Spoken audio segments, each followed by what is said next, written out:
सकाळी सकाळी डायरेक्ट घरच्या सोबत धमकावून टाकलं.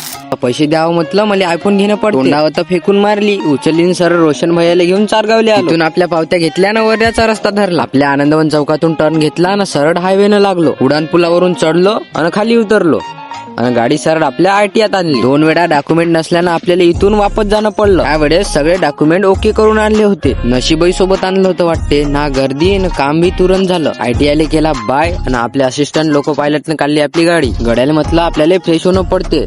डायरेक्ट आपला गाडी आपल्याला बस स्टॉपवरच घेऊन आला. फ्रेश झालो. चल म्हणते आता आपल्याला पोटात बी टाकणं पडते. आलू बोंडे पोटात टाकले ना सरळ आयफोन घ्यासाठी निघलो. आयफोनचं तर नावच नको घ्या. आयफोन घेऊन गेलो तर घरी मग शिलपटच काढते.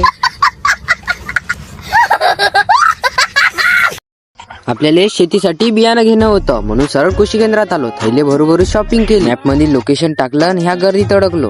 रोशन भैया म्हणत तू टेन्शन नको घेऊ, मी तुला धक्का बी नाही लागू दे. तिथून सरळ आलिशान पाशी आलो आणि आपलं शेतीचं बियाणं बी घेतलं. टोलनाका पार करून उडान पुलावर आलो. रेल्वेचा नजारा पाहत सरळ आनंदवन चौकात पोहोचलो. इथून 2 प्लेट मुंग पकोडे पार्सल घेतले आणि सरळ आपल्या शेगावात पोहोचलो. येऊन आपल्या ड्रीम योगाची टँकी फुल करून टाकली. रोशन भैया म्हणत आपल्याला बी टँकी फुल करणं पडते. गुपचूप खाल्ले पण टँकी जराशी रिकामीच होती. चायनीज खाऊन ते बी फुल करून टाकली. चला तर माझ्यासाठी एवढंच. भेटू पुढल्या व्लॉग मध्ये.